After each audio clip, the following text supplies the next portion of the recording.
তীব্র গরমের শুরুতেই বাংলাদেশ জুড়ে যে বিদ্যুৎ সংকট দেখা দিয়েছে তা শুধু নগর জীবনের অস্বস্তি বাড়ায়নি, এটি দেশের কৃষি, খাদ্য নিরাপত্তা এবং সামগ্রিক অর্থনীতির উপর বহুমাত্রিক ঝুঁকি তৈরি করেছে। শহরের তুলনায় গ্রামাঞ্চলে এই সংকটের প্রভাব আরও গভীর। কোথাও কোথাও দিনে 10 থেকে 12 ঘন্টা পর্যন্ত লোডশেডিং এখন নিত্যদিনের বাস্তবতা। এই বিদ্যুৎ ঘাটতির পেছনে রয়েছে উৎপাদন সংকট ও জ্বালানি সরবরাহের সীমাবদ্ধতা।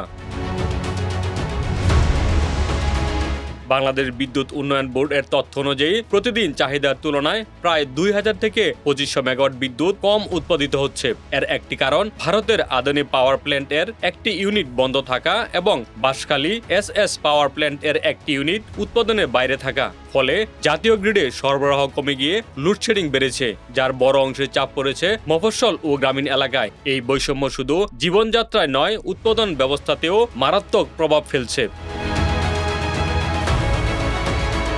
বাংলাদেশের কৃষি, বিশেষ করে বোরো ধান চাষ, ব্যাপকভাবে বিদ্যুৎ নির্ভর সেচ ব্যবস্থার উপর নির্ভরশীল। দেশে প্রায় 5 লাখ বিদ্যুৎ চালিত সেচ পাম্প রয়েছে, যা বোরো মৌসুমে অতিরিক্ত প্রায় 5000 মেগাওয়াট বিদ্যুতের চাহিদা তৈরি করে। কিন্তু ঘন ঘন বিদ্যুৎ বিভ্রাটের কারণে এই সেচ চক্র মারাত্মকভাবে ব্যাহত হচ্ছে। অনেক এলাকায় কৃষকরা দিনে পর্যাপ্ত বিদ্যুৎ না পেয়ে রাতের বেলায় সেচ দিতে বাধ্য হচ্ছেন, যা শ্রম ও নিরাপত্তা দুদিক থেকেই ঝুঁকিপূর্ণ। উত্তর ও মধ্যাঞ্চলের বিভিন্ন জেলায়, বিশেষ করে ময়মনসিংহ অঞ্চলে দিনে 5 ঘন্টারও কম বিদ্যুৎ পাওয়ার কারণে জমিতে ফাটল দেখা দিচ্ছে এবং ফসলের সম্ভাব্য ফলন কমে যাওয়ার আশঙ্কা তৈরি হয়েছে। বিশেষজ্ঞদের মতে, সময় মতো সেচ না পেলে বোরো ধানের ফলন 15 থেকে 30% পর্যন্ত কমে যেতে পারে, যা সরাসরি জাতীয় খাদ্য নিরাপত্তার উপর প্রভাব ফেলবে।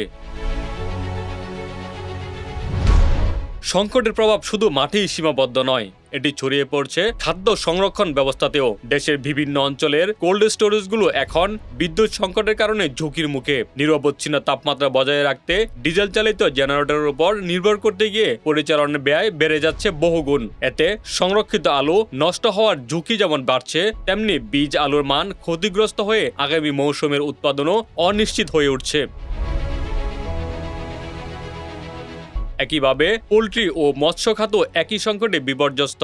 অতিরিক্ত গরমে খামারে পর্যাপ্ত বায়ু চলাচল নিশ্চিত করতে না পারায় মুরগি মারা যাচ্ছে, আর মৎস্য খাতে পানির সরবরাহ ও অক্সিজেন ব্যবস্থাপনা ব্যাহত হওয়ায় মাছের উৎপাদন কমে যাচ্ছে। শিল্প খাতেও পরিস্থিতি উদ্বেগজনক। সাভার আশুলিয়া অঞ্চলে পোশাক ও চামড়া শিল্পে উৎপাদন সক্ষমতা উল্লেখযোগ্যভাবে কমে গেছে, যা রপ্তানি খাতের উপর চাপ তৈরি করছে। একই সঙ্গে ক্ষুদ্র ব্যবসাগুলো বিদ্যুৎ অনিশ্চয়তার কারণে স্থবির হয়ে পড়ছে। এই পরিস্থিতির পেছনে বৈশ্বিক প্রভাবও রয়েছে। বিশেষ করে ইরান, ইসরায়েল ও যুক্তরাষ্ট্রকে ঘিরে চলমান ভূরাজনৈতিক উত্তেজনা বিশ্ব জ্বালানি বাজারকে অস্থির করে তুলেছে। তবে একই সঙ্গে এটি বাংলাদেশের জ্বালানি খাতের কাঠামোগত দুর্বলতাকেও সামনে এনে দিয়েছে। বিশ্লেষকরা মনে করছেন, এই সংকট শুধু একটি সাময়িক সমস্যা নয়, এটি একটি বড় সতর্ক বার্তা। আমদানি নির্ভর জ্বালানি ব্যবস্থার উপর অতিরিক্ত নির্ভরতা দীর্ঘমেয়াদে ঝুঁকিপূর্ণ। তাই এখনই নবায়নযোগ্য জ্বালানি যেমন সৌর, বায়ু ও জৈব শক্তির মতো স্থানীয় উৎসে বিনিয়োগ বাড়ানোর প্রয়োজনীয়তা জোরালো হয়ে উঠছে।